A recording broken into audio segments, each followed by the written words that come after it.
अस्सलाम वालेकुम। आज के लेक्चर में हम क्वेश्चन नंबर 18 डिस्कस करेंगे। क्वेश्चन नंबर 18 में भी जो क्वेश्चन गिवन है हमने उसको by quadratic formula he solve करना है। तो क्वेश्चन हमारे पास क्या है, 16x² + 8x + 1 = 0।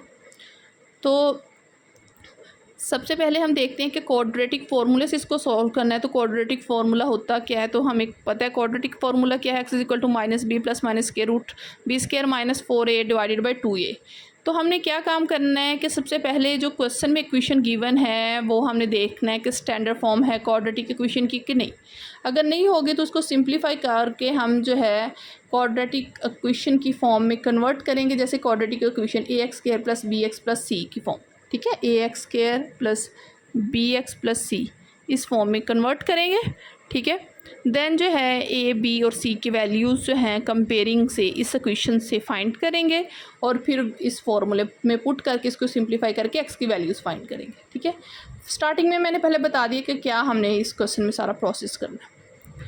तो यहाँ पे देखिए सॉल्यूशन लिख दिया और क्वेश्चन अगेन लिख दिया। अगेन क्वेश्चन लिखने का भी यही मतलब होता है कि मैं पेपर के पॉइंट ऑफ व्यू से आपको बता रही होती हूँ किस तरह जो है वो अपनी प्रेजेंटेशन रखा करें ताकि एग्जामिनर को भी क्वेश्चन चेक करने में आसानी हो और आपको जो है वो पूरे मार्क्स मिले।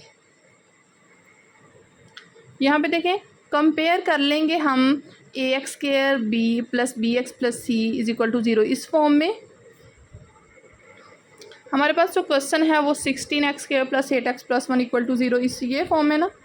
तो हमने जो है वो क्वाड्रेटिक इक्वेशन लिख दी, इसके साथ इन दोनों को कंपेयर करके। कंपेयरिंग हम इसलिए कर रहे होते हैं क्योंकि हमने यहाँ से a b और c की वैल्यूज़ फाइंड करनी।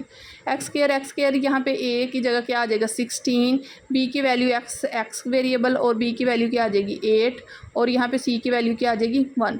a की 16, b की 8 और c की 1 आ गई, ठीक है।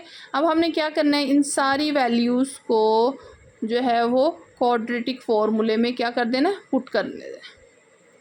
तो क्वाड्रेटिक फार्मूला हमें पता है क्या होता है, -b + -√b² - 4ac / 2a इसी के इक्वल है ना, ठीक है। अब इसमें a b और c की बस वैल्यूज़ पुट करेंगे और इसको सॉल्व करेंगे और यहाँ से इसका सोल्यूशन फाइंड करेंगे। x = b की वैल्यू हमारे पास क्या थी 8, तो माइनस जो है वो फॉर्मूले का b की जगह 8 पुट कर दिया ± एज इट इज़ √ यहाँ पे b की जगह 8 पुट कर दिया, उसका स्केयर आ गया -4 a जो है a की वैल्यू क्या है 16, तो ये 16 पुट कर दी और c की क्या है 1, तो 1 और ये डिवाइडेड बाय और डिनोमिनेटर में 2 एज इट इज़ और a की वैल्यू जो है हमारे पास 16 थी तो 16 पुट कर दी। नेक्स्ट स्टेप में जो है हम इसको सिंप्लीफाई करेंगे, -8 एज इट इज़ +-8 का स्केल ले लेंगे 64 आ जाएगा और 64 को 4 के साथ मल्टीप्लाई कर देंगे तो हमारे पास फिर क्या आ जाएगा 64। यहाँ पे देखिए कि -8 भी एज इट इज़ +-64 में से ये माइनस हो रहे हैं ना, तो 64 में से 64 माइनस करें तो क्या आ जाएगा 0, √ 0। तो 0 का स्क्वायर रूट लेंगे तो हमारे पास जो है वो नेक्स्ट भी क्या आ जाएगा 0,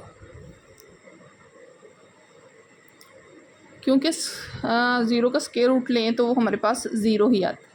यहाँ पे देखिए -8 + -0 और 32 लिख दिया।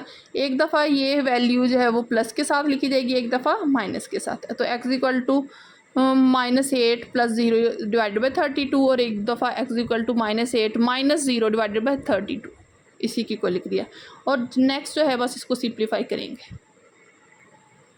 यहाँ पे देखिए x = -8 और +0 था तो 8 में से 0 माइनस करेंगे तो -8 आ जाएगा / 32। यहाँ पे -8 - 0 होगा तो दोबारा हमारे पास -8 आ जाएगा, ठीक है, divided by 32।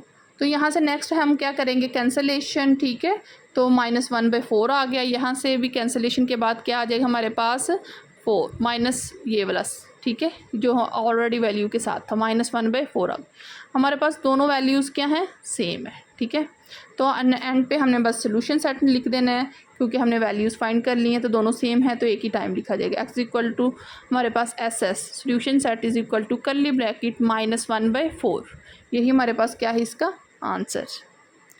Don't forget like, subscribe and share the video. Thank you.